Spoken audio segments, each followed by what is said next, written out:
Good morning and welcome to December. Good morning, Deborah, LeeAnn. Hi, Susanne, Joy.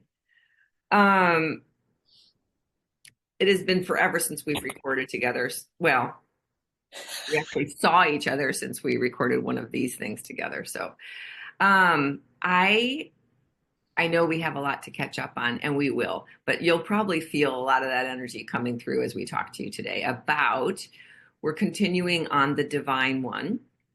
And which pillar are we on of her, or which of the gene keys are we on purpose? Yes. Oh my goodness, how beautiful purpose. Her purpose is gene key 40, which is the gift of resolve and the beautiful citic state of divine will, which we were just talking about because it's such an enigma. And the fun thing is we also have just entered the pulse of Gene Key 5, which is familiar to you, is it not, Miss Susan? Yes. And tell us what that one is. So it is moving from the shadow of impatience, but her gift is in this space is patience, and the acidic state is timelessness. Yeah. Oh, and what is the shadow for divine will? Because it's the It's very human. It's I know. exhaustion. uh, I think I need to bring that into play, even though it's true that the light being that is a part of who we want to embody that archetype, her energy of the divine one, she may not have that exhaustion because she doesn't have a human body, but we all do, those of us that are listening. So we need to play with that and we need to use it as our gateway or as um, our way of recognizing because I'm feeling it right now. I know that last week was a big week for a lot of people. A lot of people traveled. A lot of people like cooked their butts off, like me, which I so love. It's the aftermath. It's like, oh my God, that cleanup takes a week for me.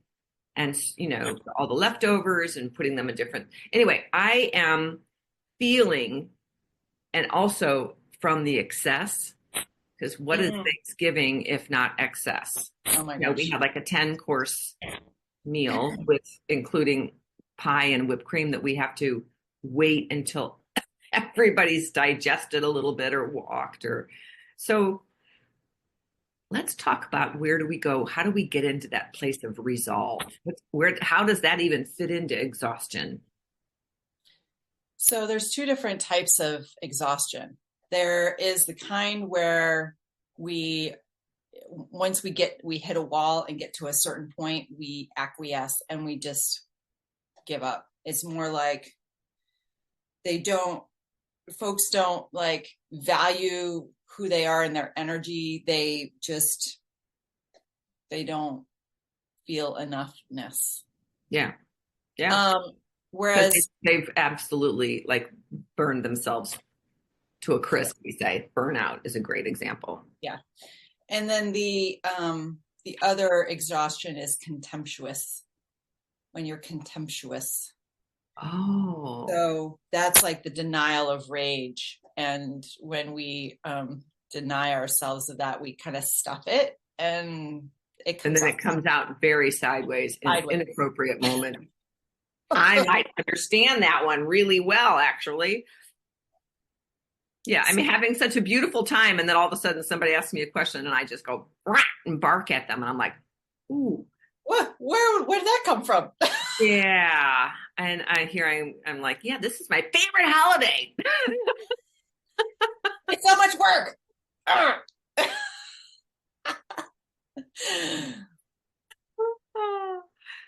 So, so I love that you bring those two aspects of the exhaustion because it really helps us to recognize which one could be our wake up call. Which one do we need to go, oh, okay, now it's time to play with the gift of resolve. And I love this gift because I think of, and I remember the last time we recorded this because the first thing I think of when I think of the word resolve is the cleaning fluid. So I think it's a carpet cleaner or something. Oh my gosh, you're But hilarious.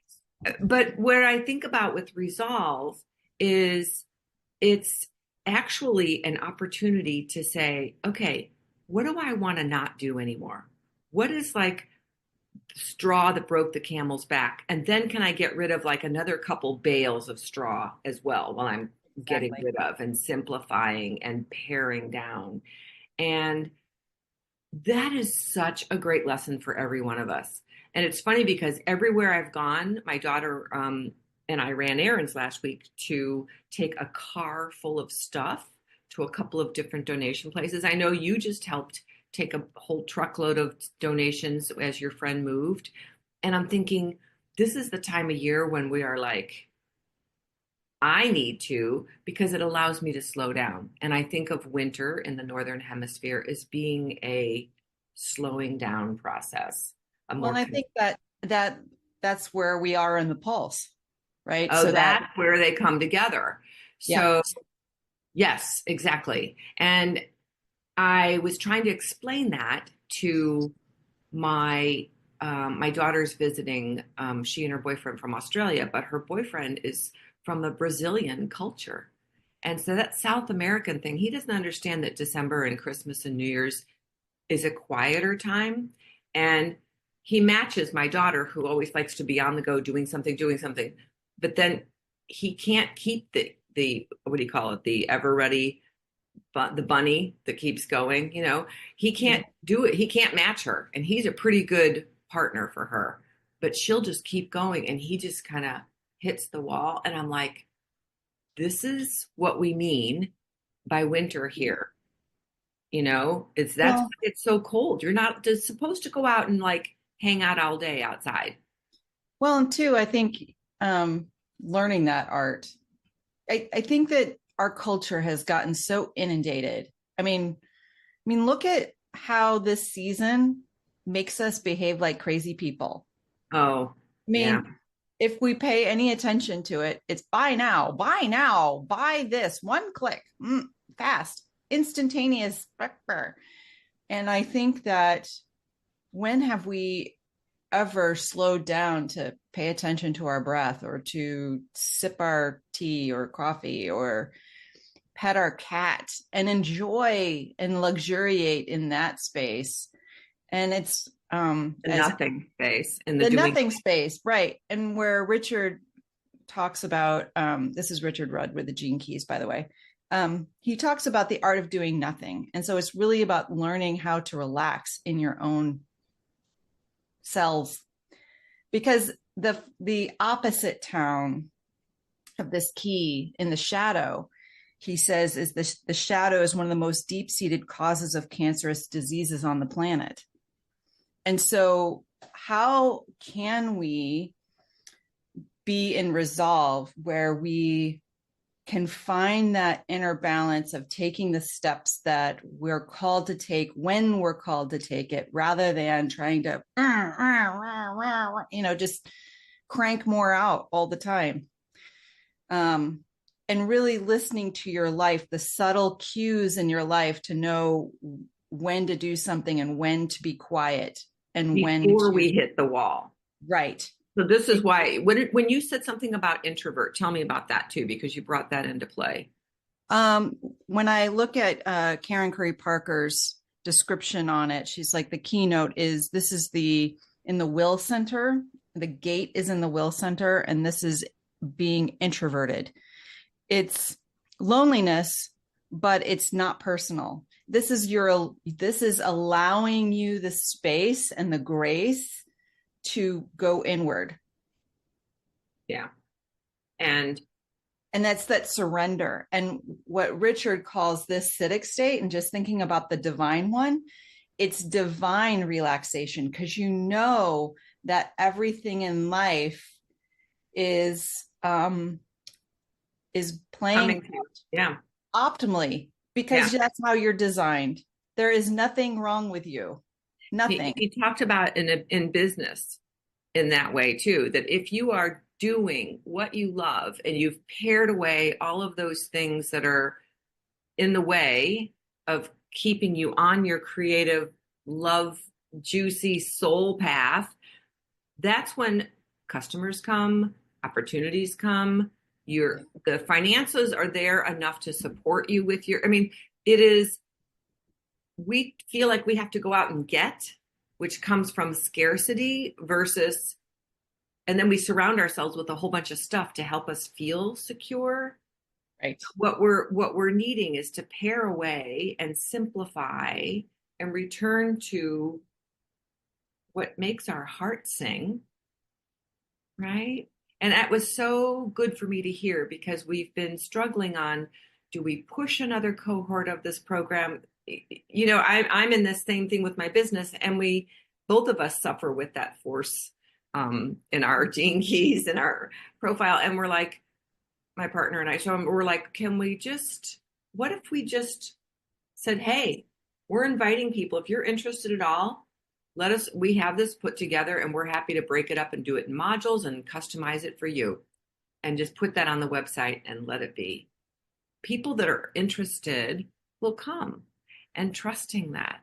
I'm tired of all the social media and the newsletters and, you know, creating all of that, which doesn't make either one of us happy. And then I think that seeps into our messaging.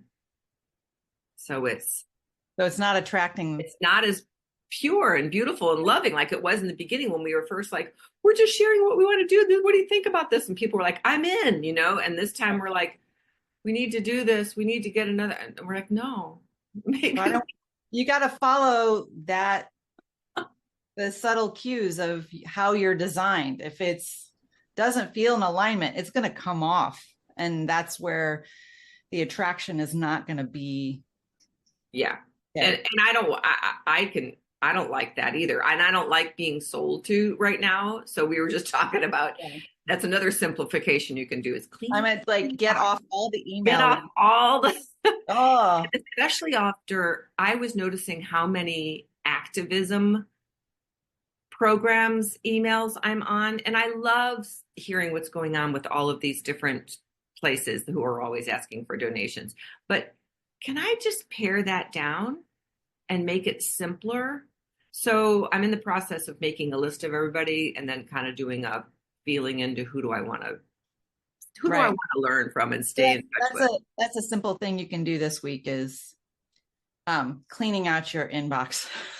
and the shelters, if you have extra towels, winter coats, gloves, blankets, you know, any of the shelters, because if it's cold like it is here where it's 9 degrees, yeah, let's share the wealth. We have so much. And it'll also, there's that little, what is that hit of like oxytocin when you drop off the stuff? It's like, woohoo. Oh, it's giving. It's giving. That's all it is. It's giving love. It's giving energy. It's moving it around. It's so good. So why don't you play? Yeah. You can do the mudra. The mudra for divine will. Oh, this is an interesting one. And it is also one that you might see Buddha playing with. And so you take your left hand and cup it, and you put it right up in front of your belly, like you are welcoming energy and source and resource to fill your belly. Below that, you take your index and middle finger and you put them together, and your other fingers are folded in with your thumb folded over, and you do this like you're pointing down. And I love this because it reminds me to be here now. In, back, down. Remember that one we used to use a lot? So this goes below your cup. So if you're sitting, it may be resting in your lap or on your knee. and you really want it pointing down towards the earth. So it's kind of a grounding, like I'm grounding and then filling up with divine source energy, life force energy. And breathing in, you can imagine your hand getting filled, and the exchange, I kind of imagine it going down into the earth and then up through my fingers from the earth into the bowl. So kind of play with your breath Imagine the energy flowing. And this is a beautiful space to just relax in. We are so, so cared for and so connected. And all good wants to come to us. So let's not mess that up. Yeah. Why do we get in the way? No, no, thank you. I don't Well, need. I think that that's where the patience comes in, which is so divinely orchestrated, right? So Do you this want is to do the mudra for patience yeah. or for timelessness? Well, this is This is okay. So you're it's kind of like you're doing the hang loose, baby. Put your pinkies and your thumbs together, hold your middle fingers in, and you make this kind of a triangular thing. It's a And loop. Think of it as a it's loop. a continuous loop, which means time, it's just a construct. There's a circular time and space loop that we are living in, especially as humans, but we will always be in because we're infinite beings. Yes. And I think about this timelessness, and this is where peak health comes in and optimal health when you can stay open hearted and allow life to live through you. Yeah. Loving that. So, yes, any other thoughts on how to play with how do resolve and patience? I mean, I can see, but I want to hear your thoughts on how do they relate to you? Well, I think of resolve and I think of energy conservation, only committing to those things that are for you. So saying no and understanding your own personal worth and your boundaries is really key. Mm-hmm. And having patience with others as well as yourself is also key. And that's about trusting in all of life to be able to not think your way through it, all the time. It's not a thinking, it's a being. Yeah. Yeah. And when we're being, we're more receptive. When we're thinking, we're kind of closed. Mm-hmm. That's So, where the open-heartedness comes in. yeah. So The this other thing is, do you remember we used to talk about the sustainable productivity, which is actually in the leadership model I play with, the leadership, when it's a competency for leaders. And it's you don't burn your team out, you don't burn your organization out, you don't burn yourself out. Right. And that is such a hard thing because most leaders think, well, I have to work 7 days a week and be a good, example for it. No. Right. Why don't you model that nobody does emails after evening? Nobody, Exactly. if you send something on a Friday, don't expect a response till Monday. I mean, that's just. I honestly believe that that's where we're heading in business is really I guess what you would call the Shakti leadership and being able to utilize and we recognize the old patterns of just doing, creating, growing exponentially, creating more stuff exponentially is not why we came here. Like, No. come here to just make stuff. Yeah, and looking at what if we're overproducing, what is that doing to the planet? Right. So, so sustainable productivity to me is that interconnectedness of yes, it's our body energy, it's our mental energy, and he even talks about our soul exhaustion. You can be spiritually completely depleted from working too hard in something that is not in alignment with what you're here to do. Right. So if you're feeling that, yes, raise your hand and I love this. No, but seriously, we are all here to help one another. And so if you're feeling that, let's dive in to find out what needs to be cut away. What's not serving you? Why do we keep holding on to the things that aren't useful to us anymore? Yes, and this is a perfect, I think the fact that we're having this conversation also in the second week of Mercury retrograde, Right.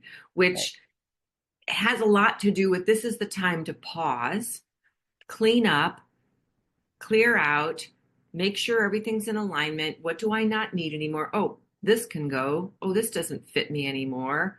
Or, Yeah. I don't have time for that activity. It's this um, discernment, which I love that word. So, anyway, looking to see what feeds us. There is the resolve of really knowing, but what's funny is how easy it is to have resolve when it's something that you love. Right. Kind of like you'll get up to take care of the puppy in the middle of the night if you are invested in that loving relationship, or your child, or a spouse who's sick that you need to take care of. That's that resolve will be there. It is when we uh, take it upon ourselves that is just I'm too tired and this is happening too, and then you go into that spiral of exhaustion, which doesn't. So I have an affirmation from Karen Curry Parker on this one. I You want to ready? hear it. This Yes, is please. for divine will. For divine, okay. The divine one for her purpose. I am a powerful resource for my community. The energy that I hold impacts others deeply and brings them to deeper states of alignment and sustainability. I take care of my body, my mind, and soul because I know the more that I am, the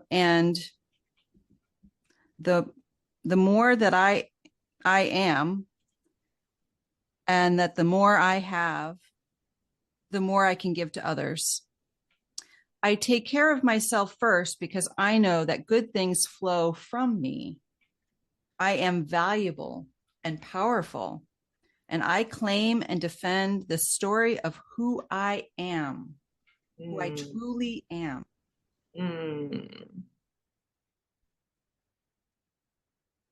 Yeah, baby. You are the divine one. That I am is the divine one. so we will post that in the verbiage below the video so that you have it to revisit. Thank you, Karen Curry Parker. I am continuously um, amused and grateful for the fact that the stars and the alignment of all of these things show up the way they do. I mean, the fact that we're recording this in that beautiful pulse of the timelessness, and that it's just, we just are coming off of another new moon. We're moving into crazy time of the holidays for many people. And where can we make it simpler? Where can we treat ourselves? Yeah. Yeah. This is your personal boundary and your willingness to say no when you need to and reflect your divine self. Love that. So, as always, we love hearing from you. Have an excellent week, and we'll see you on the integration, right? For the next call? That is correct. Integration of all of these prime gifts of the divine one so that we can play a little bit more with the embodiment of this archetype within us. Because she's here within each of us. So, see you later.